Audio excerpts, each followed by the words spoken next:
is Los Angeles. Our Lady, the Queen of the Angels, as the Spaniards named her, the fastest growing city in the nation. It's been called a bunch of suburbs in search of a city, and it's been called the glamour capital of the world. A mecca for tourists, a stopover for transients, a target for gangsters, a haven for those fleeing from winter, a home for the hard-working. It is a city holding the hopes and dreams of over 2 million people.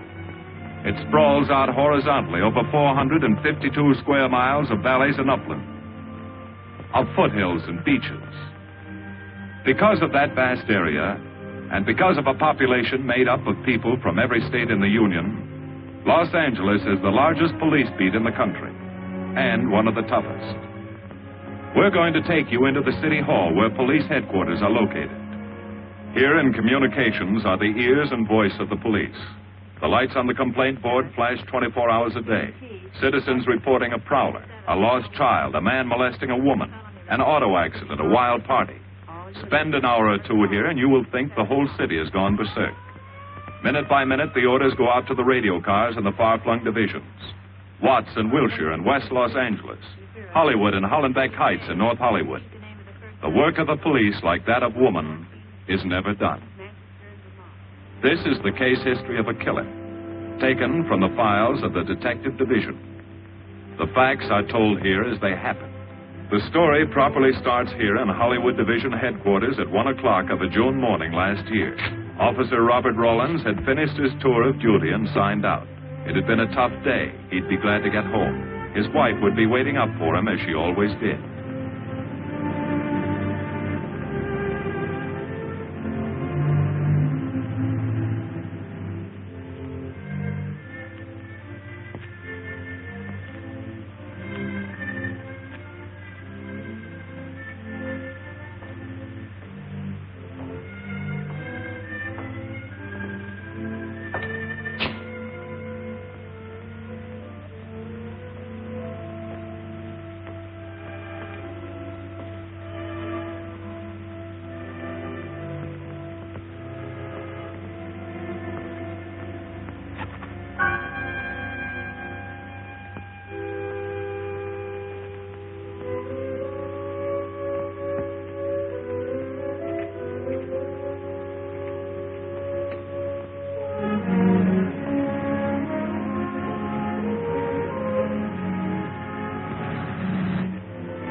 Hey, fella. Come here. What were you doing back at that radio shop? Miss Logan was on my way home. Live around here? A couple blocks down. Let me see some identification. Sure. Yeah, I guess I forgot my wallet. Look, lad, I've got to see some identification. How about my Army discharge? I got it right here.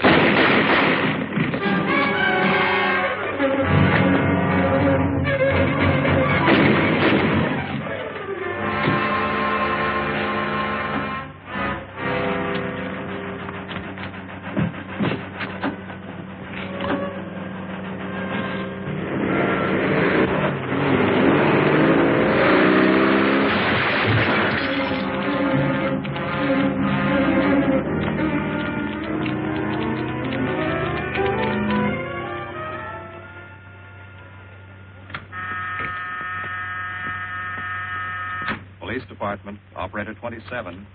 I want to report the shooting of a policeman. Hold on, please. Give me that again, please. I'm calling to report the shooting of a policeman. What's the address? 5057 State Street, just west of Santa Monica. Just a minute.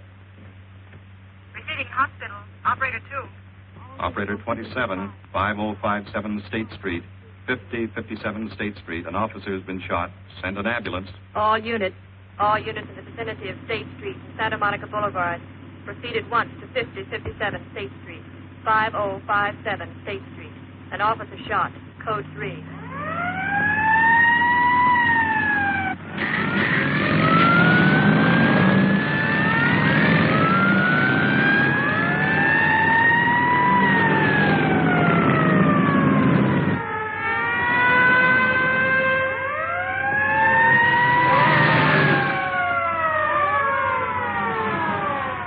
To Control 1. Control 1 to 80K. Go ahead. This is Breen. Instruct homicide to throw out a dragnet and pick up all suspicious characters in the area of the shooting. Also notify Sergeants Marty Brennan and Chuck Jones to report to me at the scene of the crime. Control 1 to 80K. Roger.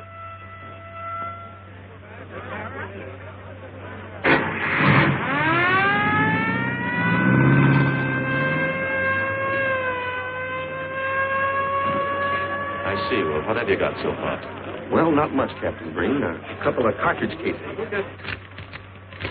Oh, Marty, Chuck. Hi, Captain. Eyewitnesses?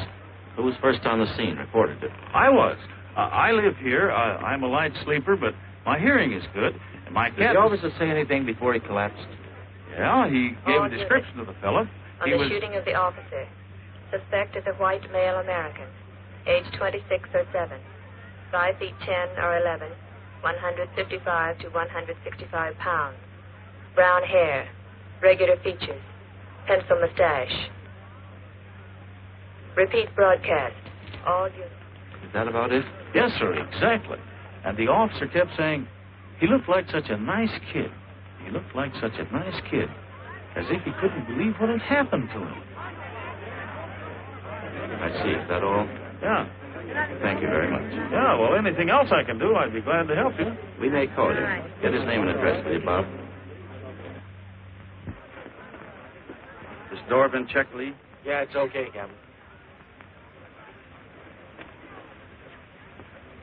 Find anything?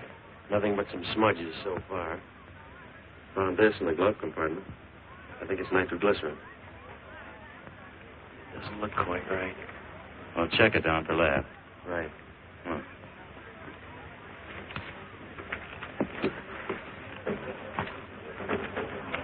Open this up, Joe. No key, Captain. Well, pry it open. Give me that bar, Frank.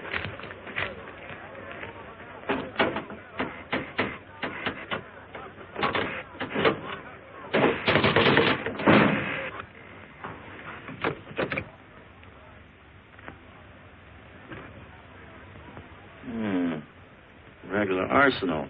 Yeah, get a load of that. What is it? I don't know. It looks like some kind of an electrical device. United States Navy. Either stolen or war surplus. Send all this stuff down to the lab and check the serial number on that Navy equipment. Yes, sir. Captain Breen. We found these in the weeds over by the radio store. What do you got? A pair of cloth gloves, Captain. Well, he thought of everything, didn't he? All right, give them to one of the technicians. Yes, sir. Marty, you and Chuck come along with me. Let's go downtown and see what they picked up in the dragnet. Right.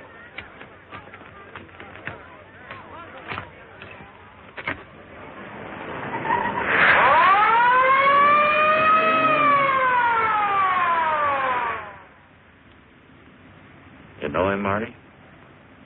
Yeah. I know his wife, too. Ever since high school. Captain, I wish you'd let Chuck and me handle this case. All right. I don't want any dead heroes. I just want the man who shot Rawlins. The suspects began to arrive at headquarters in droves. The police tossed every motel and hotel and many private homes in a 4-square-mile area around the scene of the shooting. Every available radio car and patrolman and detective was out on the dragnet. The strings were being drawn tighter and tighter. Many a man returning from a date or a late party or a poker game surprisingly found himself in a squad car, its siren screaming as it brought him to the detective bureau. The dragnet gathered in some strange fish, and many ordinary ones. All the rest of that night, the detectives probed, needled, questioned, quizzed. Everything was checked. Fingerprints, names, addresses, stories. Every fish in the net was examined. Most of them thrown back into the sea, not worth keeping. Except a few parole violators and slightly shady characters whose stories needed a lot of verifying. I wasn't prowling no cards. Just taking a walk, getting in condition. You were running when the radio car picked you up. Yeah? Maybe that's why the guys call me Punchy. He's got a point there. 2 felony convictions, no warrant, no warrant. He's on parole. Book him, violation of parole. Let's have the next one, Joe. What were you doing in that vacant lot? The vacant lot. Lot? What were you doing in it at that time of night? Ni mỗi mình cũng cho lo ngồi ngồi sự hữu nội là ngồi sự sang tập cái nền bìa lúc ý lại của ngồi sinh thành nghe ngồi thành ca giờ ngồi từ lừa đảo sang gì. You say your name is Ralph Henderson. So what? Well, it's a funny thing, Ralph. There's a guy around this town that's been wearing your fingerprints. Only his name is Pete Hannon. Okay. So I'm dead. So what's one more confession in my life? Now you're talking, Hammond. Okay, Andy. Oh, Harry. What have we got here? Oh, some robbery suspects. Candidates for San Quentin. Handsome here is the big shot. He runs the outfit. Have a gander at his record. Car theft, escape from reform school, robbery, assault with a deadly weapon. Not bad. Look at the heater we found on him. German Luger, fully loaded. Redhead here tried to carve up one of the arresting officers with this pretty toy. Nice boys. By dawn, many minor wrongdoings had been uncovered, and a few incipient felonies. The checking of the suspects had been thorough, painstaking, and tedious. But all the work was for nothing. The man who had shot Officer Rollins was not among them. He remained no more than a description, a shadow of a man, mysterious, elusive, deadly, hidden away somewhere in the vast city. As for Rollins himself, he couldn't help. He was in a coma at receiving hospital. Mrs. Rollins waited out the long, tense hours while her husband fought to live. Many another officer's wife had so waited. Many another will. The word came shortly after sunup.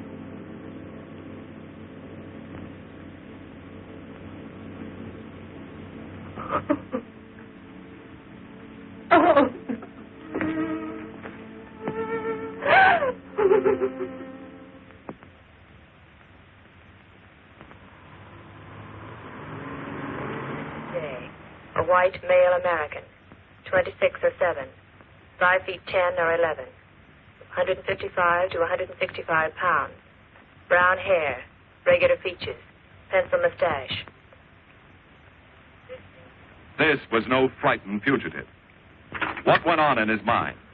Why had he set his hand against his fellow men, taken the life of another, of a stranger, of a man who was merely doing his duty? He must have some plan, some goal that called for sudden death to anyone who got in his way.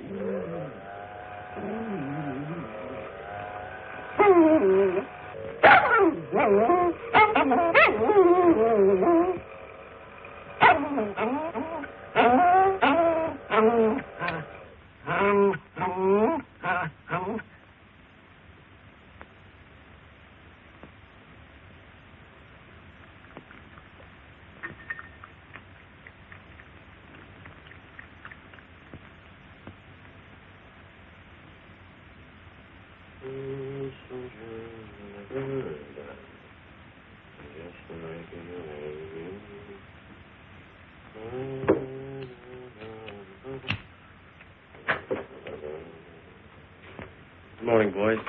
Morning, Lee. Hi, Professor.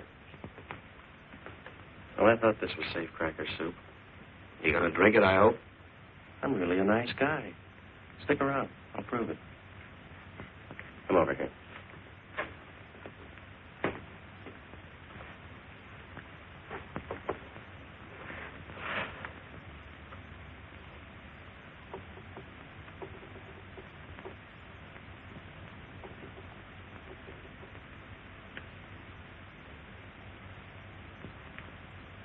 Hold this for me, will you, Chuck? Thank you. Now, if you'll hand me that hammer, Marty. Thank you.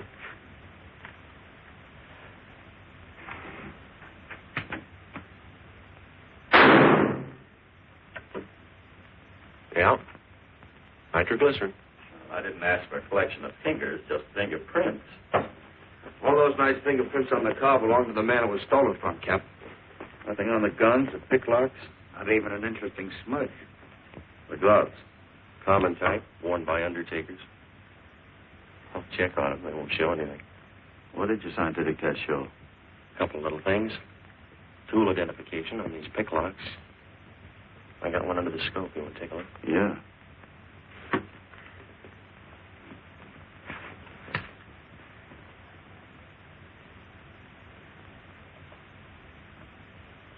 Take a look. I see. Well, it seems to tie the tool up with the lock. If that microscope could only tell us who did it. I'm working on that. No, only an amateur would carry that liquid dynamite in a car. This boy's no amateur. Took the precaution of desensitizing it so it'll take normal shock. Took a lot of other precautions, too. No fingerprints, no identification, nothing definite. Except to the scientific. Knows electricity. Is inventive. Yeah. I'm happy on the trigger. This is Captain Breen. Get me Captain Stevens at burglary, will you? I hate to disappoint you, Lee, but I think you've come up with something. Hello, Steve. How are you? Did your daughter's marriage come off all right? Good. Look, Steve, on those burglaries of electrical equipment lately, were there any where picklocks were used to gain entry? Good. Well, let me know if there's another report of one, will you? I've got an idea the Rawlins killer may be tied in with those. Fine. And give my regards to the newlyweds, too. So long, Steve. Well, what are you waiting for? You've got a job, haven't you? Get going. Yeah, let's go, Junior. Hold this for me, will you, Lee? Thanks. And so, with no fingerprints and only a vague description to go by, Sergeant Brennan turned to the modus operandi file. A criminal, like any human being, has his own habit patterns, unconscious traits that can lead to his downfall.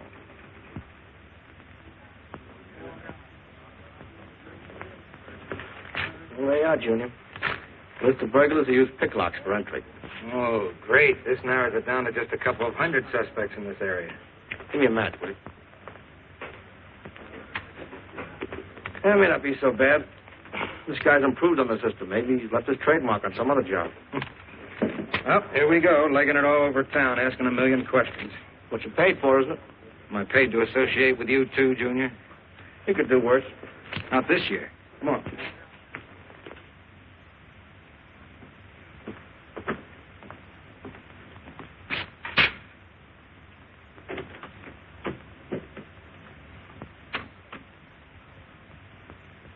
Car 12, car 12, in the 10,000 block on Mississippi. A 394-15 disturbance.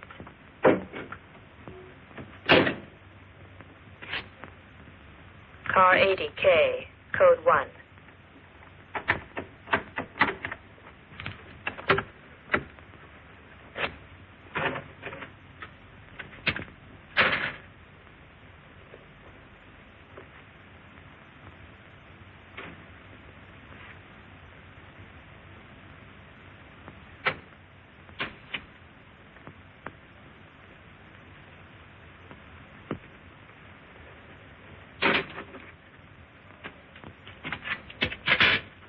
All units. On the broadcast of the suspect arrested in the shooting of Patrolman Rawlins. Cancel the cancellation. Suspect released from custody.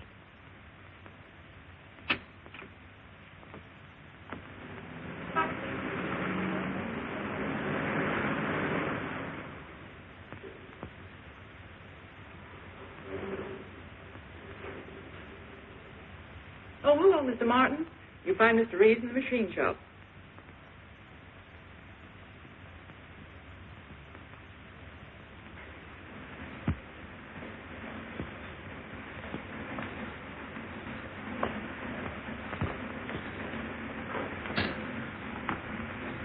Hello, Roy. Glad to see you.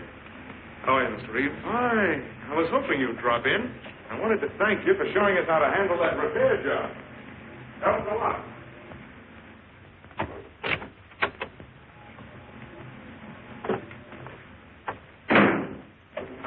Oh, what have we got this time?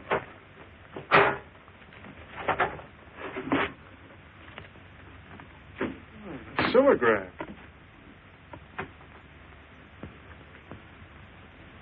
Well, there are plenty of these around, Roy. Not like this one. Yes, I see. I suppose, as usual, you've added your own improvements. You know, it seems wrong that a man of your talents should bother consigning equipment for rental. I'd like to see you devote yourself entirely to experimental electronics. It'll come one day. I'll have a place like this. Well, why wait? I've got a pretty good setup here. I'd have modern equipment to work with, a lab, and my confidence. Thanks, Mr. Reeves. I have other plans. But, Roy, you can't tell where it'll lead. Might even work your way around to a percentage of the business. I like it this way. You just rent out my equipment. All right. All right. Well, if you should change your mind. I'm not likely to change my mind. I suppose you want me to set this up for rental, too. Mr. Reeves, you've already got 5 pieces of my equipment. You'd like to know what results I've had from the rental so far, Well, I can't say as I blame you. I think you'll find this satisfactory. Satisfactory. Goodbye, Mr. Reeves. And you'll come back again soon, won't you? Sure. Oh, incidentally, how's that television projector coming along? The one you said would reflect a 12-foot image. Still working on it. I just wanted you to know I've already set up a rental on it. In fact, I think they'd like to buy. It'll come pretty high. Oh, money is no consideration with this customer.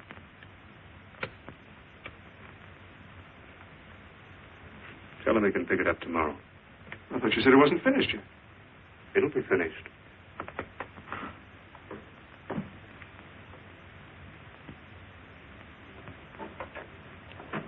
It uses an image fixer and then projects by ordinary incandescent.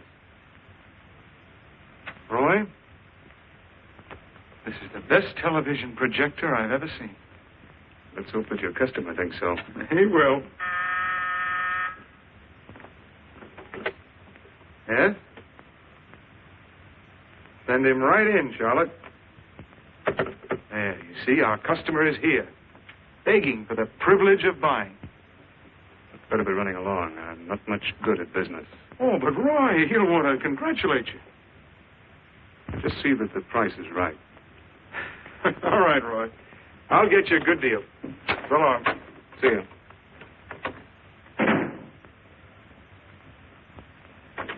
Well, Mr. Dunning, come in. Isn't it a beauty?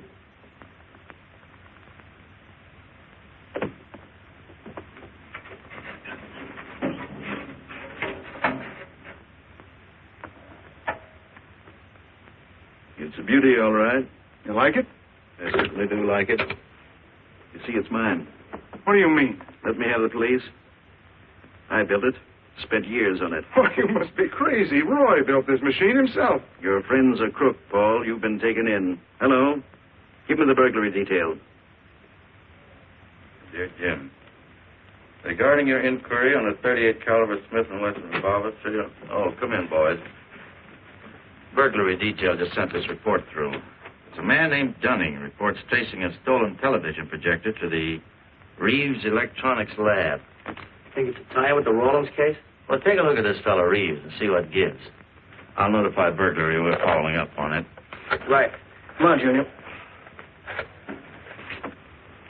What else did he place with you for rental? Oh, a number of things. All war surplus that he bought on his veterans rating. Oh, is this more of his equipment? Yes. Yes, he left it here on consignment.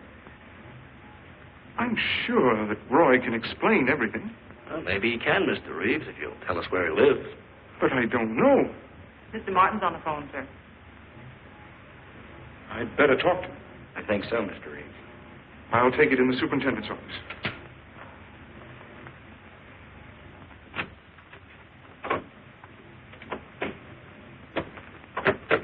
Tell him that you sold the set, and his money's waiting for him here. Find out what time he's coming by. Put Mr. Martin on. Hello, Roy? Yes, I've sold it. Your money is waiting here for you. Yes, I'll be working late tonight. What time will you be by? First thing in the morning. Well, maybe you better come in tonight, Roy. A couple of things I want cleared up. Like what? Oh, technical things. Besides, I don't like to leave the money in the plant overnight. How about 8:30? Fine. I'll see you then. I'll leave the front door unlocked.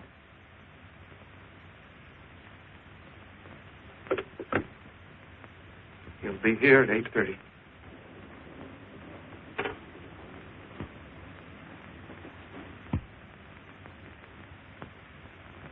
Well, I'll just run along home and get some dinner. We'd like you to stay too, Mr. Reeves. Why? For company. You want to cooperate, don't you, Mr. Reeves? Certainly. Good. Now, you just wait in your office. We'll be around. Very well. This way, gentlemen.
Reeves.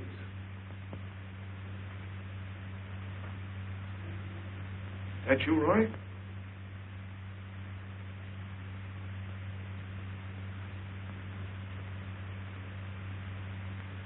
Go outside and block that alley door.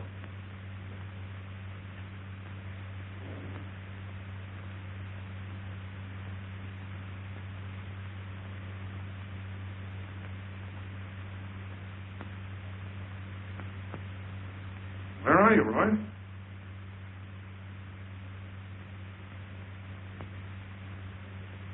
Who's in here? No one.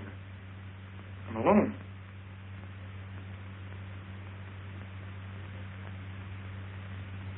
Come on in. I've got your money for it. Bring it out here. All right. Just a minute.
No.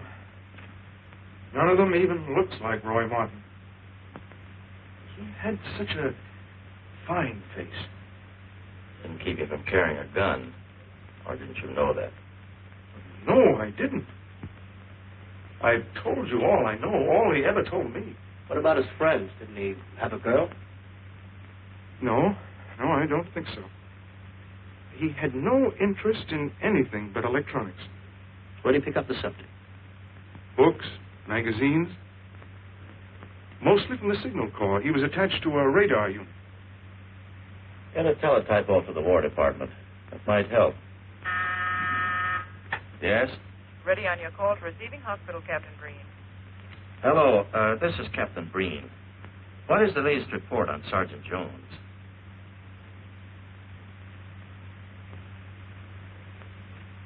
I see. Well, let me know if there's any change, will you? Thanks. Chuck's in pretty bad shape, Marty. He's paralyzed. May never walk again.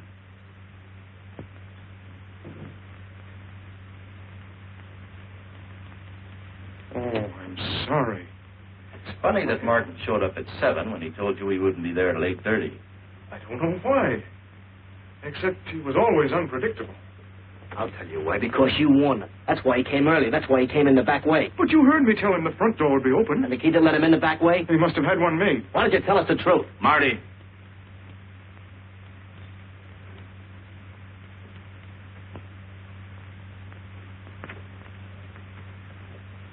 Now, look, Paul. You can make it a lot easier for us to believe your story if you'll just give us some facts. Something that might help us. I told you all I know. I've been gullible, all right, letting him make a fool of me. But I'd do anything to make up for what he did to Detective Jones. Sure you will. You can go now. Oh, thanks. Thanks. My friend, they can vouch for my character. That's good. We'll call you if we need you. Thank you very much. I think he's telling the truth, Marty. I think he's just gullible, like he said. What about the stolen stuff he was trying to peddle for Martin? We'll use it for bait. Maybe Martin will come back for it. Then we can ask him. Here. Nevertheless, I want a 24-hour tail put on Reeves, and I want a watch on his home and his factory. Right. You can keep those. Okay, Captain.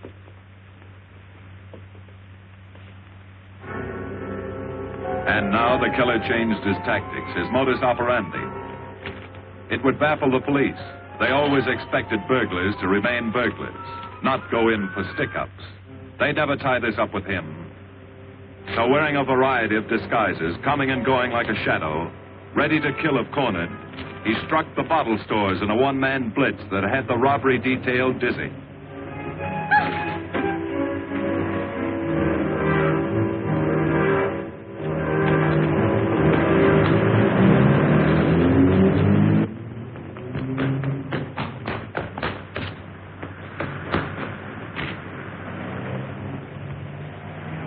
The killer, always resourceful, always thinking along lines that would baffle his hunters, had discovered an ideal avenue of escape. Under Los Angeles is a vast and intricate system of huge storm drains built to siphon off the flash floods of the rainy season. Many of the tunnels are large enough for 2 cars to drive abreast. Here were 700 miles of hidden highways.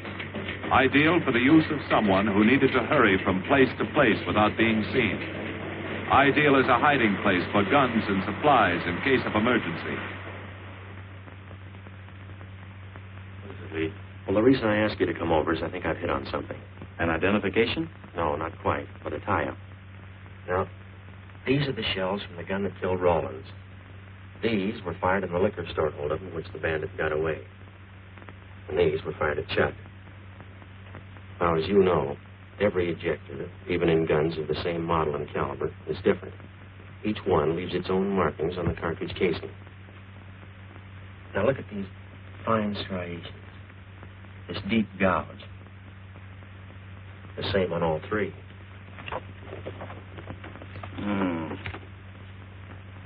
In other words, the man who killed Rawlins and the man who shot at Jones and Brennan, the stick-up who's blitzing the liquor stores, are all the same man. Right.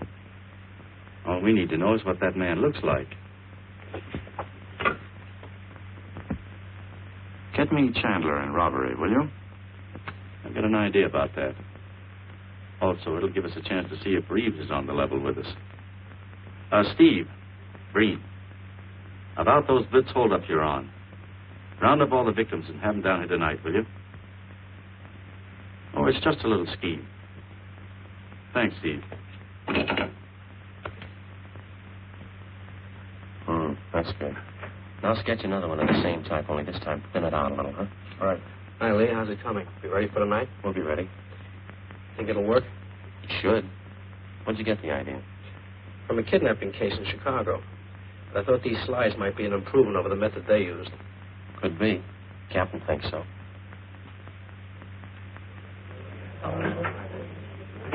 Yes, good evening, ladies and gentlemen. May I have your attention for a moment, please? You've all been asked to sit in on a little experiment tonight. We're going to try to build a picture of a face. A face of a man who's cunning, resourceful, and deadly. He's a man who killed a police officer. Now, some of you he held up at the point of a gun. You may have seen his face, remembered something about it. And we want you to tell us exactly what you remembered. Whether it's his hair, eyes, nose, or mouth. And we're going to try to put those pieces together so that they add up into a picture of the face of the man we want. Now, you can see how we're depending on you. Lights? Now, first, we're going to concentrate on the type of hair our man had. And if the picture looks anything like his hair, I want you to speak right up. All right, the first slide, Lee.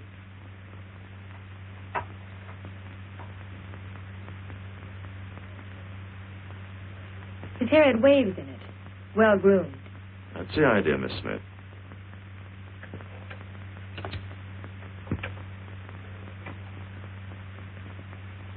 Is that any closer? No, it was parted on the side.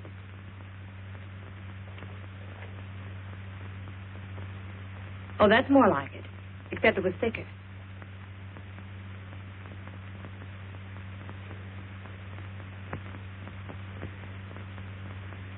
Oh, that's very close. Yes, that's the way his forehead looked. It was broad and high. All right, hold that slide. On the next series of slides, we'll take into account his eyes.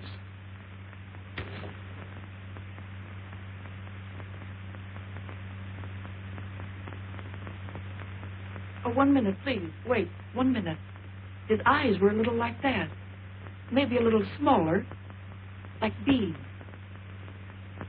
Go on, Lee.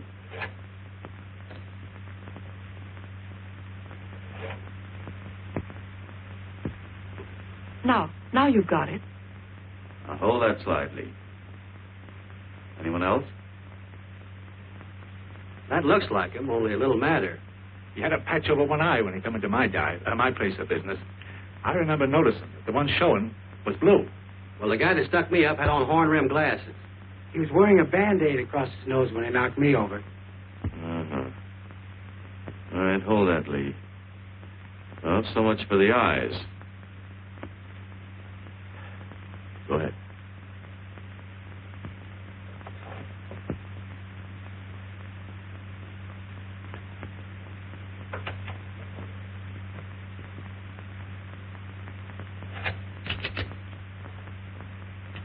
Señor Capitán.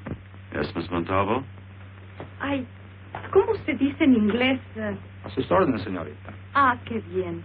En este bandido, la nariz fue chata, como aquella, pero un poco más chata y más ancha. Like that, Captain, but more snub, wider. Try another one, Lee. Como aquella, casi la misma. She says that's about it. Thank you very much, Miss Montalvo. Get Reeves. Any more comments? That's pretty close, all right. Pretty close. Perfect. All right, now we'll start on the mouth and chin. The next series, Lee. I think his lower lip stuck out more. The mouth was thin and mean, like it never laughed.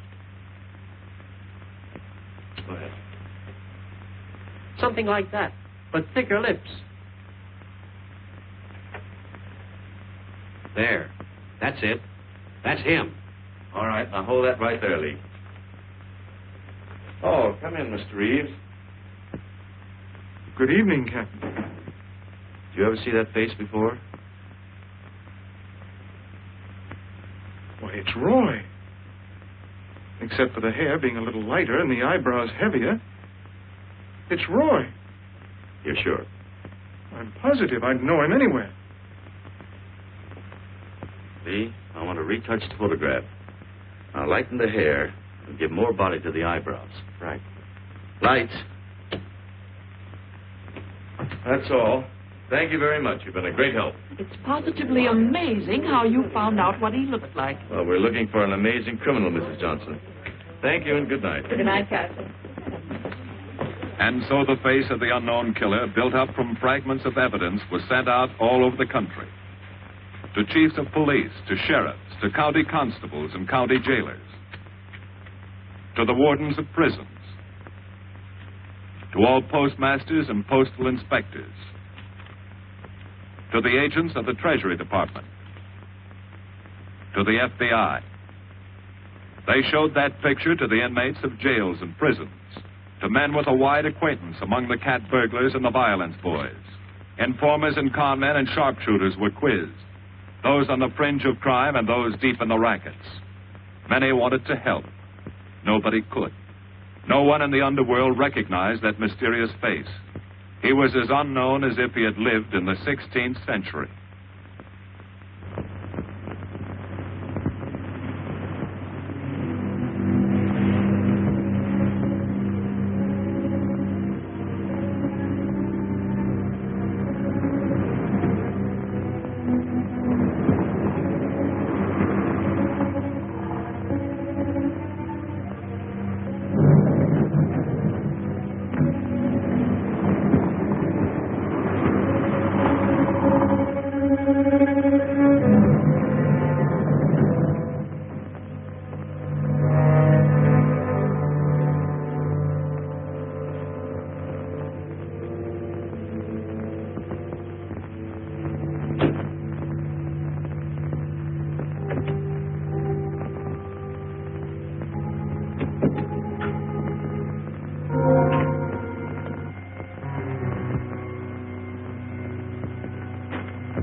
Reeves.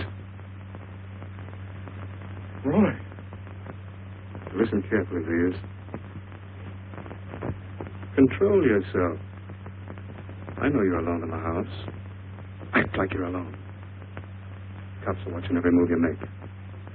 Police here? They got you staked out like a muskrat hide, watching you around the clock. Here at your plant, tailing your car. Sit in that chair. Pick up 3 books.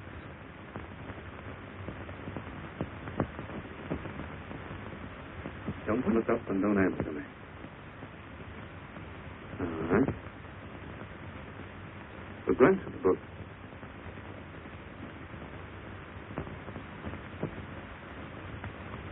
Take one of them.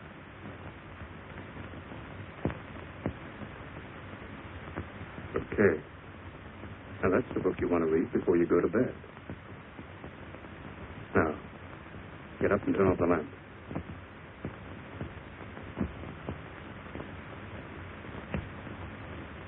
Come here. Come here.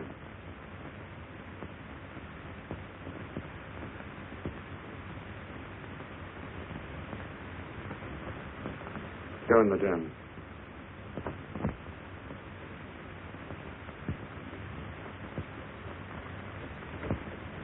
Follow the straight stack.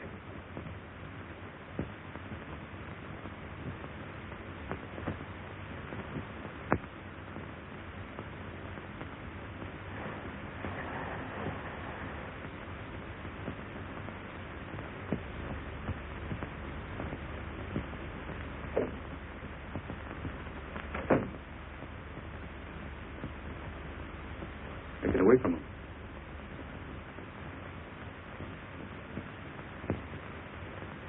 What do the cops know about me? Not very much, Roy.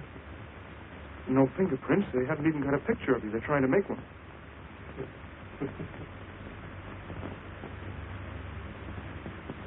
How much cash you got in the house? None. I never keep any cash in the house. It isn't good business. Suppose you think it was good business letting me walk into that trap. No, no. Don't do anything you'll regret. Now, listen to me. It isn't too late. Give yourself up. Come to your senses before you kill someone else.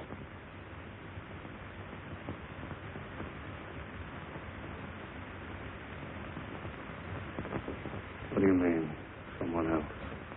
What do you mean? Nothing. The two officers, they said one of them might die. He's still alive, isn't he? Reeves? I never thought you'd stooge for the police. You almost got me killed. Roy, you know the police are right outside. You'd never get away with it.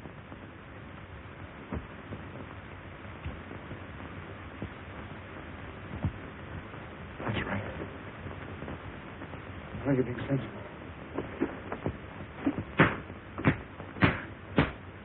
I know there's money here. Where is it? Don't worry. I'll get it.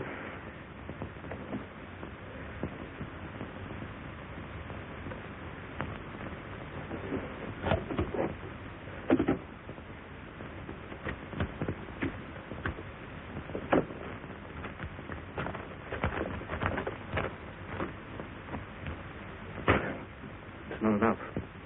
Stuff you've got in mind is worth thousands. I'll get more. Get it. Keep it handy.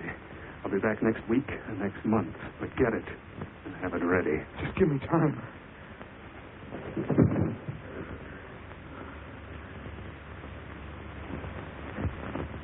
Oh! Look, I don't want policemen outside my house following me around. That's what made Roy suspicious. I'm leaving in the morning. I'm afraid I'll have to disappoint you, Paul. Unfortunately, you're our bait. I won't do it. I've done enough. Look, no one's done enough until we find this killer. I asked you to keep a sharp lookout on this house, Marty. I did. Two of the best undercover men in the department were assigned here. I didn't keep Martin from getting in. What's the matter? You tired?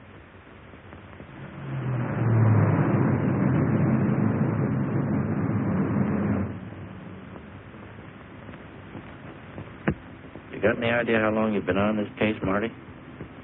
Months. Long enough to have come up with something by this time. You know any more about the Rawlings killer than you knew the first week? Yeah. He's about the toughest nut I've ever had to crack. That's what I told the chief when he called me in this afternoon and wanted to know why the case hadn't been broken. Look, Captain. Rawlings was a friend of mine. So's Chuck. I've got a bigger stake in this than the chief knows. I'm doing everything I can. I'm afraid it's not enough, Marty. Maybe you're too close to it to see it clearly. Maybe it needs a fresh team, a new viewpoint. I think you better take a couple of weeks off, Marty. Starting tomorrow. Anything you say, Captain.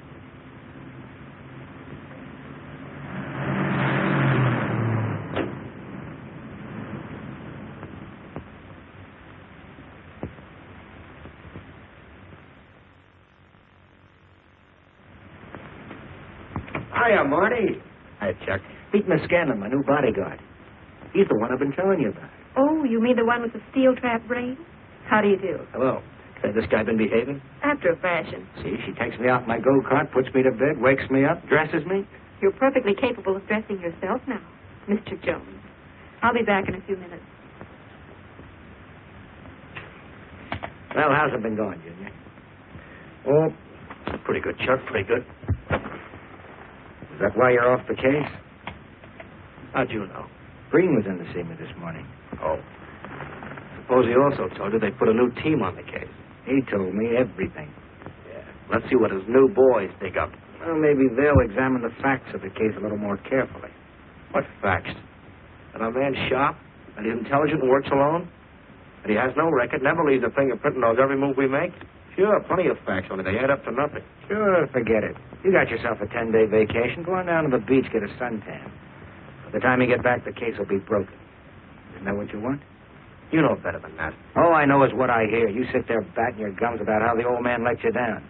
Maybe he's trying to wake you up.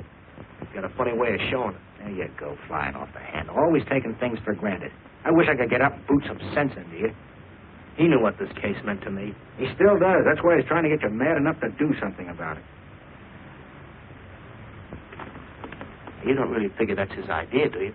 I know it is. It's a tough case, Chuck. Not an angle, nothing to go on.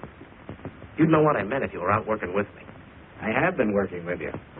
That's all I've had to do lately, just sit around studying what little facts we have, trying to figure out who he might be. You know the kind of a guy we're up against, then. I tell you, Chuck, this guy's a genius the way he operates.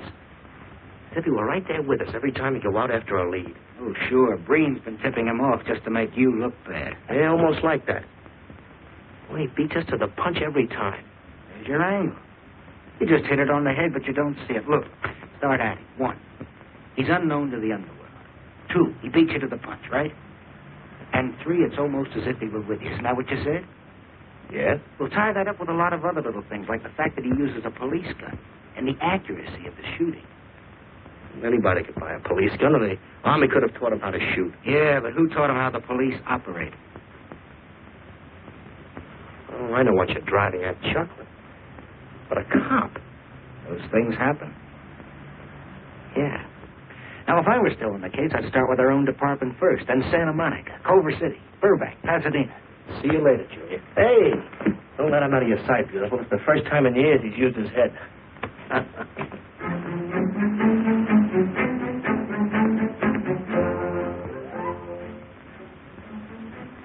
Did you get a print of every mug we take? We always send L.A. a copy, Sergeant. It's personnel photos I want. You mean of our boys?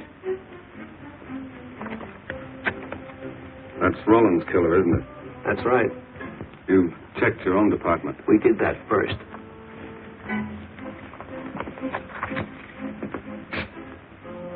And so the tedious quest went on. Sergeant Brennan wore out his shoes and his patience, going from police station to police station, checking photos until his eyes were blurry. For police work is not all glamour and excitement and glory. There are days and days of routine, of tedious probing, of tireless searching, fruitless days, days when nothing goes right, when it seems as if no one could ever think his way through the maze of baffling trails the criminal leads. But the answer to that is persistence, and the hope that sooner or later something will turn up, some tiny lead that can grow into a warm trail and point to the cracking of a tough case.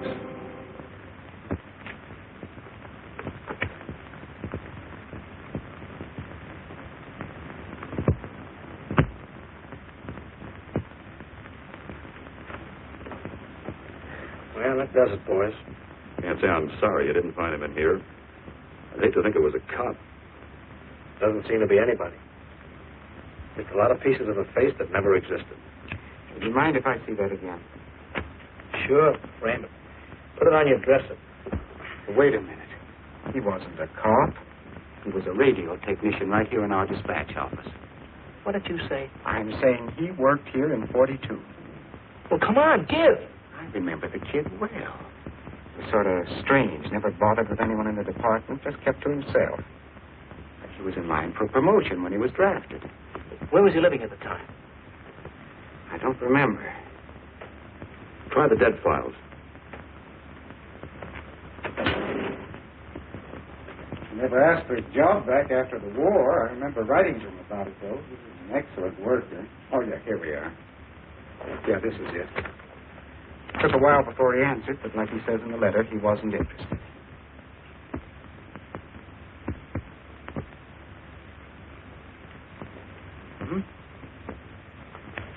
Postmarked Hollywood. No return address. What do you want us to do? All the work? Oh, thanks a lot, Freddie. You remember, he was a civilian employee.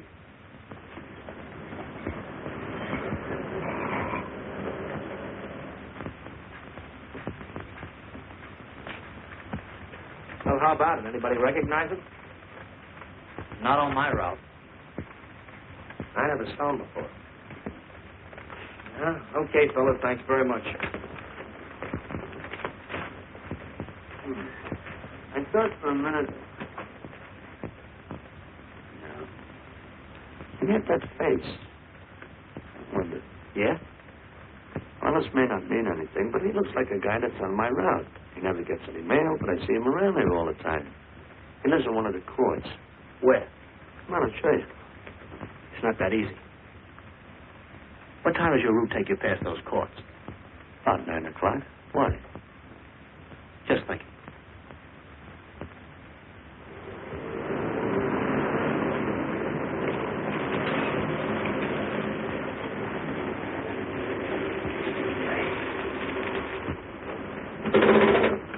You got any chocolate milk? Sure have, buddy. Yeah. Thanks. Which apartment? Straight on back. Second in the yell. Number 7. Right. Kind of warm today, huh? Oh, it's not too bad for this time of the year.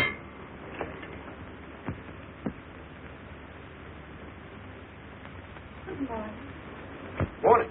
You're new in the route, aren't you? We had substitute. What happened to the other fellow? Sick. Oh, what's the matter with him? I don't know. I catch everything. Hear about it on the radio, and next morning I got it. Too bad. You aren't very social. The regular fellow always stops and talks to you. Sorry, Letty, I'm a little late this morning. I was hoping maybe you could help me. There's something very funny going on in this court. Yeah? I was scared to go to the police with it. I thought maybe I might be poisoned. What? Yeah. By the manager. She's a witch. She's a what? A witch. She puts poison in my milk. Oh, I see. Look. You switch the bottles when she isn't looking, see? Drink our milk. Then you'll be safe, right?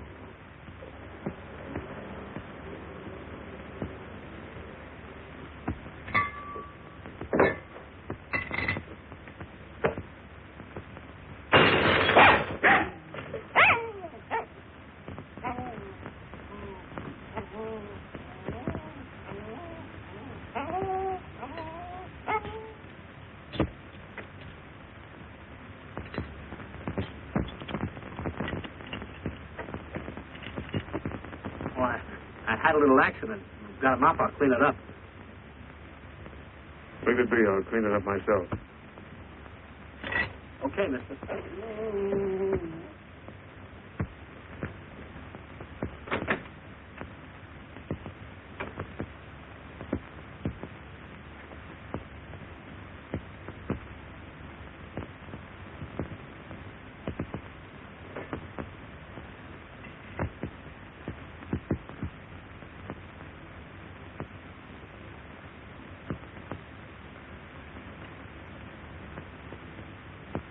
place is called Bellevue Court.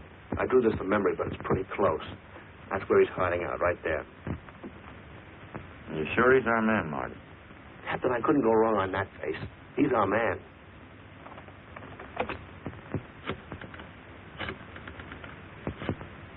Now, there are 5 cottages in this area, and 2 of the 6 and 7 in the L at the end of the row. Our man lives in number 7. The building department plan will show you the whole layout. It's bounded on 3 sides by Fuller, Santa Monica, and Poinsettia. Now, the court is partly surrounded by a high wall. Breen, homicide. Good, you keep your eyes open until we get there. Morgan has just gone into his bungalow alone. Any questions? All right, you all have your instructions. Let's go.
We're out on time.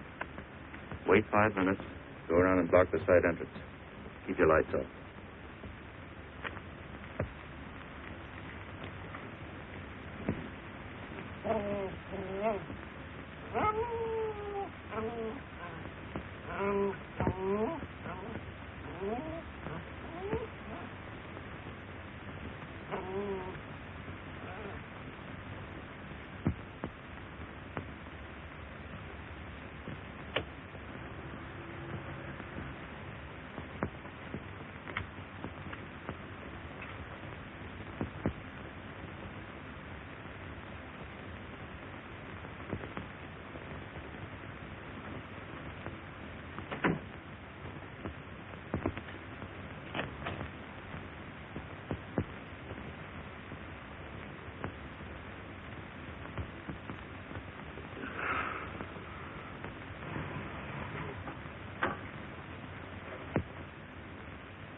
He's loose.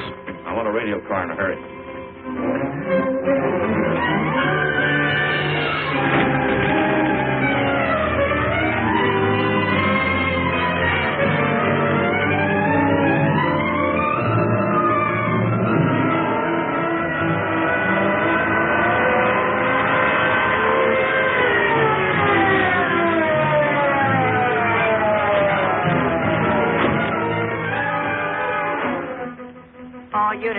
All units in the vicinity of Santa Monica and Fuller.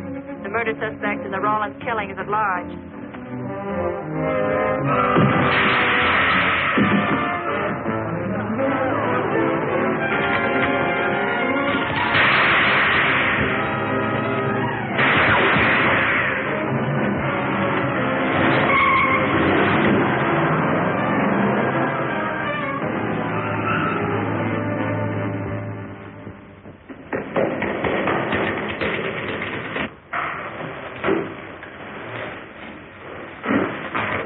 I want a map covering the storm drain system in this area. Get it? Meet me at Dennis and Garfield. Jones, Miller, you stay here in case he comes up for air. I want a man at every other drain entrance along this line. Got to come up somewhere. Come on, Marty. You're driving.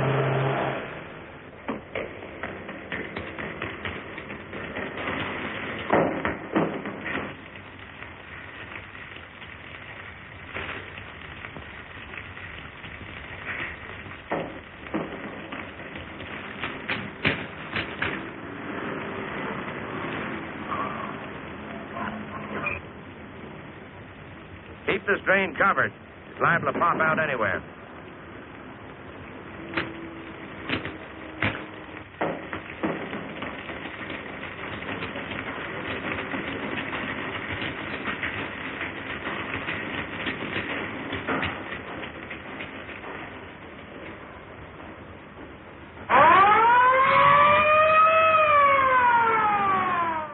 Why Venice and Garfield, Captain? It's the main intersection of the system. We can head him off that way. ADK to Control 1. Clear frequency 7. This is an emergency. Control 1 to all cars on frequency 7. Stand by. Control 1 to ADK. Go ahead. Notify homicide. Send the following to Venice and Garfield. 4 squads, battle lanterns, gas mask, tear gas. Urgent. This is a code 3. Control 1 to ADK. Roger.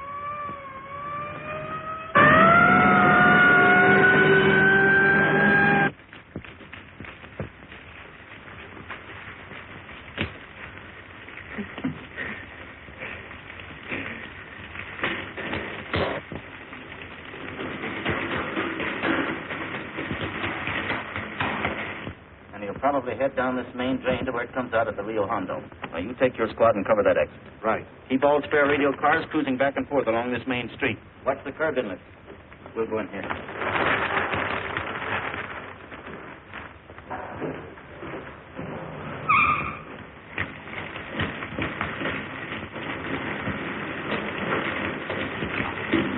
Any sign of him? No. And we've searched every foot between here and the Rio Hondo outlet. And he must be up ahead.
son.